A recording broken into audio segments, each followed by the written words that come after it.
Scene awal dalam series detektif Conan File Spesial Volume 26 nampak cover story berupa Conan dan Haibara yang menatap ke langit. Panel awal terlihat detektif Boy berjalan menuju ke sekolah. Mereka mengobrol mengenai marmut peliharaan di peternakan sekolah di mana Mitsuhiko menyatakan bahwa marmut itu beranak 2 ekor. Namun, terjadi keanehan di hari berikutnya. Marmut pejantan telah hilang dan tidak ditemukan dimanapun. Genta menjelaskan bahwa marmut pejantan itu salah satu telinganya tidak ada karena digigit kucing liar. Tapi hari selanjutnya anak marmut itu jadi 3 ekor. Anak ketiga ini mirip seperti bejantan, hanya punya 1 telinga. Ayumi menganggap marmut pejantannya mengecil. Genta dan Mitsuhiko juga sependapat. Haibara dan Conan nampak heran. Kenapa detektif Boy berkesimpulan demikian? Conan menyatakan hal itu tidak mungkin terjadi. Haibara pun menegaskan bahwa manusia dewasa umumnya tidak mungkin jadi anak-anak. Conan berkesimpulan, mungkin kalian hanya salah lihat. Bisa saja pejantannya telah mati dan anak ketiga itu memang baru lahir di hari berikutnya. Detektif Boy memikirkan ulang bahwa semua pernyataan Conan dan Haibara masuk akal. Namun, mereka tetap meyakinkan bahwa semua itu benar terjadi, bukan mimpi atau salah lihat. Ringkas cerita, mereka sampai di sekolah. Nah, ketika Haibara membuka loker sepatu, dia menemukan secarik kertas yang isinya, "Sherry, akhirnya aku menemukanmu. Bila kau lari, semua anak SD di sini akan kulenyapkan." Sontak Haibara berwajah pucat. Conan pun melihatnya dan menyatakan bahwa kemungkinan itu adalah orang dari organisasi hitam. Haibara berasumsi kemungkinan Arak yang mereka temui di kapal balon udara telah menghubungi organisasi sebelum kematiannya. Namun Conan menyanggah itu tidak mungkin. Arak tidak punya waktu untuk menghubungi organisasi. Di sini Haibara nampak lesu, lemas, dan menyatakan bahwa dirinya akan menemui orang tersebut dan mengakhiri hidupnya. Akan tetapi Conan berusaha menyemangati Haibara dan berkata, "Kita cari tahu dulu." Scene berganti. Conan melaporkan ke petugas sekolah untuk melihat rekaman CCTV. Di sini Conan beralasan bahwa sepatu yang baru dibelinya telah dicuri. Selesai mengecek rekaman kamera CCTV sekolah, mereka tidak melihat pelakunya. Haibara sempat mengatakan bahwa pelaku mungkin saja bersembunyi di balik loker menghindari CCTV. Loker sekolah tingginya sekitar 150 cm. Bila Gin dan Vodka ke sekolah ini, mereka pasti terekam oleh kamera. Conan masih memikirkan sesuatu. Dia teringat mengenai marmut yang menurut detektif Boy mengecil. Conan menjelaskan bahwa pada bekas selotip surat yang diterima Haibara terdapat bulu mikro marmut. Conan sudah mengeceknya dengan mikroskop dan dia yakin bahwa bulu itu bisa menjadi bukti si pelaku menyuntikkan aflatoksin ke marmut. Lalu ketika si pelaku menulis surat untuk Haibara, bulu marmut itu tertempel. Petunjuk lainnya terdapat bekas sepatu di depan loker Haibara tapi hanya separohnya saja. Yang itu artinya si pelaku tidak bisa menggapai loker Haibara dengan berdiri normal alias memijak jari kakinya agar sampai. Conan menyimpulkan bahwa si pelaku dari organisasi hitam telah mengecilkan tubuhnya untuk menyusup di sekolah SD mereka. Di sini Haibara nampaknya ragu, namun semua analisa dan kesimpulan Conan terhubung. Conan pun menanyakan, adakah seseorang yang tahu percobaanmu di organisasi? Haibara berusaha mengingat. Detik kemudian, Haibara berkata, "Generik, dia orang yang lebih muda setahun dari Haibara. Dia juga memiliki kecerdasan melebihi ilmuwan yang ada di organisasi." Conan pun bertanya, "Berarti kau tahu seperti apa orangnya?" Haibara menjelaskan, "Generik dulunya anak laki-laki yang dibuang orang tuanya. Lalu organisasi mengadopsinya dari panti asuhan ketika umur 13 tahun karena tahu Generik anak jenius." Kalau kesimpulan Conan benar, Generik ini meminum aflatoksin buatan Haibara. Di sini Haibara menyatakan dia tidak bisa mengenali wajah kecilnya yang sekarang karena dia hanya ingat wajah dewasanya dulu dan seringkali anggota organisasi lain menjahilinya. Tapi Haibara beberapa kali menolong Generik dari kenakalan orang-orang organisasi. Conan menyimpulkan bahwa Generik menganggap Haibara saat itu sebagai pengganti keluarganya. Haibara pernah satu laboratorium percobaan dengan Generik. Di sini Conan menanyakan, percobaan apa itu? Haibara menjawab, obat untuk mengendalikan ingatan manusia. Tujuan organisasi atas obat ini ialah untuk mengendalikan orang-orang penting di dunia. Namun karena tingkah Generik seakan selalu mengikuti Haibara dan membuatnya risih, atas dasar laporan perkembangan yang tidak kunjung maju dari percobaannya, organisasi memisahkan Generik ke laboratoriumnya sendiri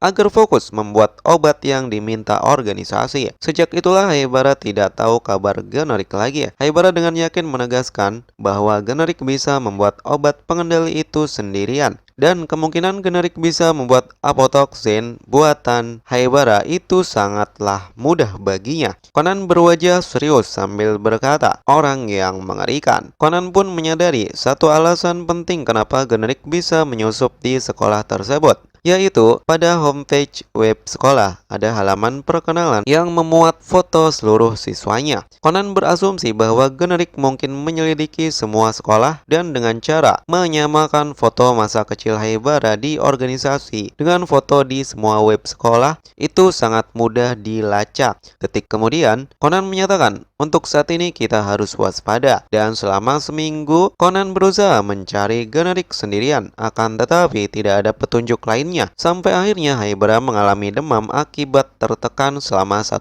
minggu itu. Haibara pun dibawa ke UKS menjalani pemeriksaan. Conan yang terlambat mengetahui bahwa Haibara masuk UKS. Saat Conan berusaha menemuinya, dokter di UKS menyatakan bahwa Haibara sudah nampak baikan dan sedang membuang sampah untuk menggantikan Genta. Conan pun menyusul ke pembuangan sampah. Akan tetapi, Conan tidak bertemu Haibara. Beberapa menit terdiam, Conan bertemu Detektif Boy. Ayumi menanyakan apakah Haibara benar menghilang saat membuang sampah. Di sini Genta sempat menyatakan beberapa hari ini banyak orang asing keluar masuk sekolah dan tersebar rumor penculikan seorang gadis kecil. Detektif Boy menduga bahwa Haibara diculik. Di sini Conan berasumsi kalau hal itu tidak mungkin. Terlebih di setiap sudut sekolah terdapat CCTV. Sangat mudah melacak seseorang bila terjadi penculikan. Conan pun berkesimpulan bahwa Haibara masih ada di sekolah itu. Lalu Conan melihat mobil pengantar makanan. Namun saat berusaha melihat isi box mobilnya, ternyata kosong. Conan hanya menemukan beberapa jejak bekas pasir. Di sini Conan teringat bahwa di dekat area mobil box itu sedang ada perbaikan atau renovasi. Conan pun nampak tersenyum dan mengetahui sesuatu. Dan setelah meminta Detektif Boy pulang, beralibi Haibara telah menghubungi Conan lewat lencana detektif dan mengatakan bahwa Haibara sudah pulang. Setelahnya Conan bergegas masuk ke area gedung yang direnovasi. Setibanya di sana, Conan mempergoki seorang anak yang sedang menggali pasir sambil berkata, Haibara Ai tidak ada di sana. Lalu dilanjutkan, nampak Haibara menegaskan, kau Generik kan? Kedatangan Conan bersama Haibara nampaknya mengejutkan anak laki-laki itu yang bertanya, siapa kau? Conan pun berdeduksi, pagi tadi hujan, namun pasir di dekat area itu yang berada di luar nampak kering. Itu artinya seseorang telah memindahkannya ke tempat beratap atau menutupinya dengan sesuatu sehingga tidak terkena hujan. Nah, kau membuat jebakan berupa lubang kotak di area penimbunan pasir, di mana targetnya adalah Haibara. Kau akan memanggilnya ke sini dan saat Haibara jatuh ke perangkap, kau menimbunnya dengan pasir. Mengingat kotak perangkap itu banyak tabung oksigen, sepertinya tujuanmu bukan membunuh Haibara, melainkan membawanya pergi menggunakan mobil box pengantar makanan yang sudah disiapkan. Lalu Haibara memastikan kepada Generik, kenapa kau berusaha melakukan ini? Generik menjawab dengan wajah sedikit sedih, tentu saja untuk menolongmu. Kita bisa melarikan diri bersama sejauh mungkin, hidup damai sebagai kakak adik, karena aku juga lari dari organisasi. Akan tetapi, Haibara menjelaskan bahwa sikapnya saat di organisasi kepada Generik hanya sebatas membantunya yang sedang kesulitan. Pernyataan Haibara jelas membuat Generik sedikit frustasi karena dia ingin melupakan masa anak-anaknya dulu yang buruk dengan menjalani kehidupan normal menggunakan identitas baru. Di sini terungkap bahwa Generik telah mengambil aflatoxin 4869 dari laboratorium seri sebelum dihancurkan oleh organisasi. Lalu dia mencobanya terhadap marmut yang ada di peternakan sekolah. Generik pun menyatakan bahwa penelitian obat pengendali otaknya telah sukses. Dia menggunakan obat itu kepada orang tua angkatnya sekarang, di mana kedua orang tua itu sudah tertanam pemikiran bahwa Generik adalah anak kandung mereka. Lalu Generik mengajak Haibara untuk ikut bersamanya. Akan tetapi, Haibara menolak dan menegaskan bahwa dia hanya menganggap Generik sebagai teman kerja labnya saja. Haibara juga menyatakan bahwa dia tidak akan lari, dia akan melawan organisasi hitam. Generik terkejut dengan perkataan Haibara dan Generik menyatakan itu mustahil, kau bisa terbunuh.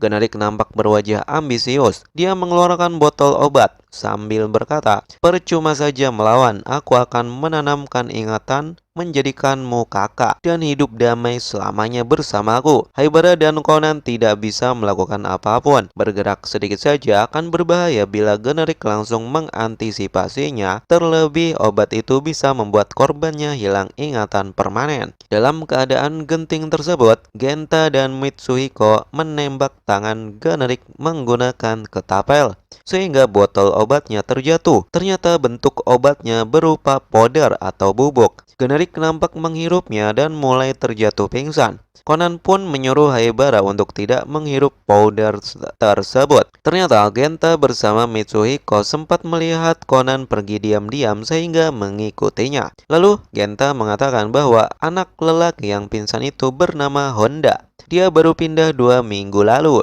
Pada akhirnya, Honda kehilangan ingatannya dan menjadi anak normal. Seminggu setelahnya, Honda pindah karena ayahnya dipindah tugaskan. Sebenarnya Conan sedikit kecewa. Andai saja Generik bisa diajak kompromi dan bersekutu dengannya, mungkin bisa mempercepat dalam membantu membuatkan penawar racun aflatoxin 4869. Tapi Haibara maupun Conan hanya berkata, semoga Generik hidup dengan damai dan menemukan teman baik dalam kehidupan barunya.